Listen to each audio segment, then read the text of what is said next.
Hey viewers, welcome to another game of Casual Pro Gamer. Today we have a game between JimRising, actually this is game number 3 of the series, and PiliPili, so a Zerg versus Protoss, and yeah, as I said, this is game number 3 of a best of 5, so we're already pretty far in, and we have a maximum of like 2 more games, so yeah, after this, of course. So I must say I really like this little logo in the middle. It's kind of, yeah, standard, I guess, but I do like it. So, yeah, just wanted to get that out there.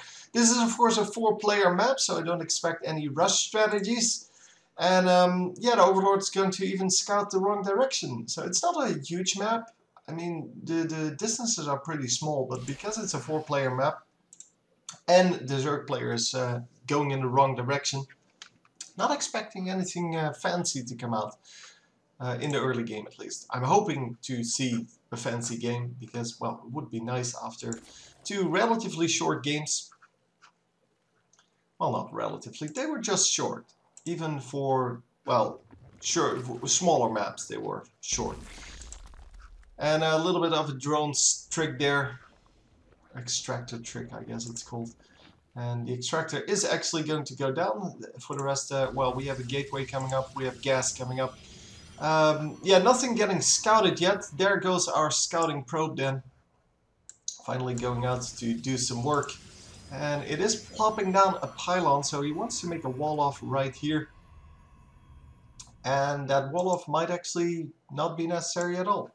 The drone scout is going to go out as well. Drone wants to spot where his opponent is, and if he ran to the right side, he might have actually gotten to see that. So I don't know why he ran all the way there, but maybe he didn't want to reveal the fact that he was coming to scout. And yes, you find a pylon. Yeah, but that means nothing. So no expansion coming up, and he sees that. He sees that, well, there's just a 1 gateway, cybernetics core, nothing else coming up. And, well, immediately the chrono boost on the gateway, because the fact that someone spawns with a drone normally means that they're, well, preparing for kind of a rush strategy. And we do have some links coming out. The links are going to pick up the probe. So yeah, the Zergling speed is up, and yeah, more Zerglings coming in. But as I said, the fact that he scouted with a drone kind of means that he wants to go for a rush, and that is indeed what's coming up. And that's why we saw that that immediate chrono boost there. The Zerglings are going to group up with their brethren. I'm just going to go in with the entire group. Oh, yeah, that was very nice micro there from our Protoss player. Just wanted to place a pylon in the front so he could see them coming in. But yeah, that wasn't going to work.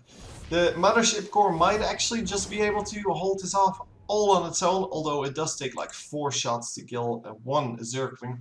So he will need to do quite a bit of work. Where did the rest of the Zerglings go?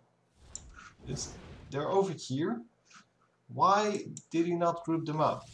Now speed is done, so he's going to rush past everything and try to kill some probes. But yeah, the zealots are already out. Nothing oh, the sentry goes down. That is huge. That's a lot of gas already going down, and all of the probes off of mining. That's also a huge advantage. The mothership core, of course, just trying to hold it off all on its own. The Zealot's not really able to catch up to the Zerglings at any rate. And more Zerglings actually streaming in. So just producing Zerglings for the moment. 12 more Zerglings in production. Really going for an early game rush strategy. Even though this is a 4-player map. But yeah, he has the Overlord to scout 1 position. Then the drone to scout another one. And, well, that might actually be good enough to allow him to rush. But yeah, normally it's not a good thing, because there's so much time for your opponents to react to this. And speed Zerglings, yeah, they were pretty good at doing this, so, or they are, but for the moment not really paying off. So the Zerglings, is this the entire Zergling force? No, there's more, there's more, there's more. It's coming in right now. Yeah, there's the really big group. And, oh, drawing all the forces away. Very nicely played. Just completely baited his opponent. And now, yeah, just set them to stop and just kill everything that, that moves. The Zergling is going to get sniped, but that means that all of the probes get out. There are more Zerglings streaming in. They might actually get some whacks on the probes, but yeah, the Zealots are really his main target here. The Zealots are going to go down. Very nice round, but yeah, the Zealots were grouped up, so they didn't go down instantly at least. And here we see all the probes just sitting in one big ball, just all taking some damage, but not losing too many of them. Let me see if I can actually bring up the units killed. There you go, only 5 workers going down. That is not too much.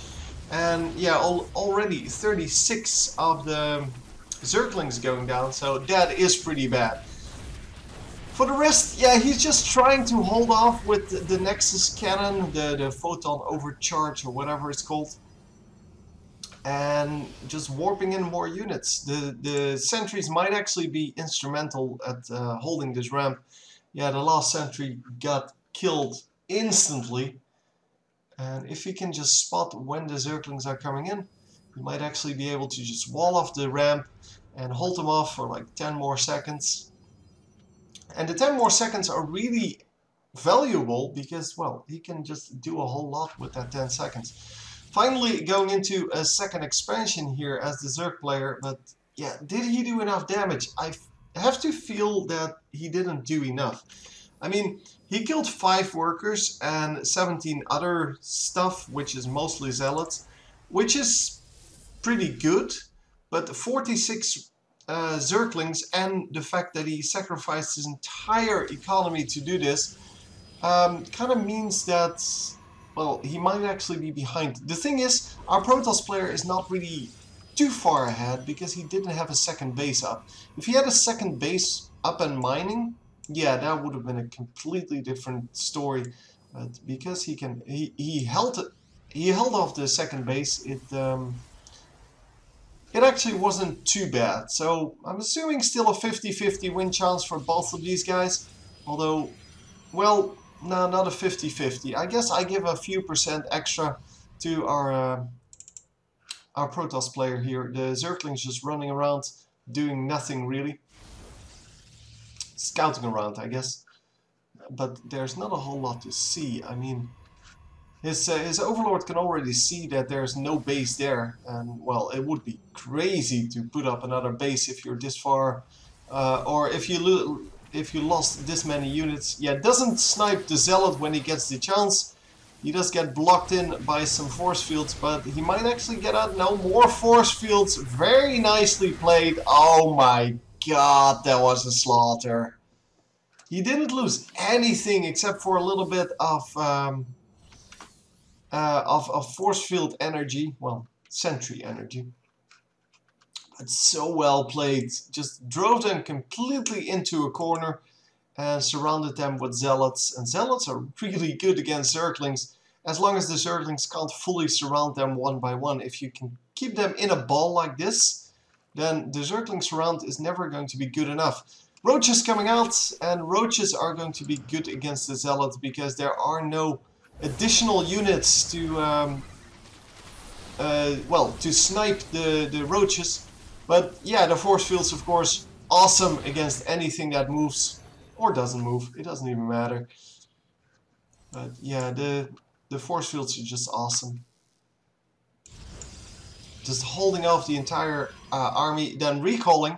I don't know where he put his army. Well, it is over here. I guess it wasn't as big as I thought it would be. But yeah, just holding off the counterattack then. But the Roaches are coming in, and he's not going to be able to stop the Roaches anytime soon. Unless he has force field energy up. Man, he has a lot of force field energy. Sentries are so good. But yeah, he doesn't pick off the Roaches. He does hold off the Roaches that are on the outside. And doesn't have any sentry energy left, I think. So it's all sentries all the time at the moment. Just going to try to keep them alive, because sentries, yeah, they're really expensive and they don't really fight well. So they do pick off a few roaches here, but not really that efficient at that. But yeah, he has so many compared to the few roaches that were left, and the amount of HP on the roaches were not very good. So all in all, yeah, let's have a look at the units lost. They're just pretty equal, but that normally means that the Zerg player is ahead. There's not a lot else to say about that. Zerg can just throw away units if it gets them even a little bit of, well, profit. I guess you don't even have to say profit. It's just if he can trade, if he can prevent the Protoss player from grouping up in a huge ball like this, then yeah, he actually gets the advantage. The Immortal is out now, and Immortal's of course good against roaches, well, awesome against roaches, whereas the Stalkers are good against roaches as well. They do 4 extra damage. And yeah, the what's happening? I don't know. The fact that you have Stalkers and Immortals against roaches, yeah, that is just awesome. It seems that we have some lag going on. That's what's going on. Yeah, that is not as awesome as I hoped it would have been. I had a new way to record these games, and I hoped that that would resolve it. And for the shorter games, it did. But apparently, once you reach the 15-minute mark, it still runs into trouble. So, yeah, I'm going to try to resolve that. What? He just surrendered without this army actually firing a shot. I guess that is just the way it is. Too big of an army, nothing to defend it, and that is just it. Hope you enjoyed, and I will see you next time. GG.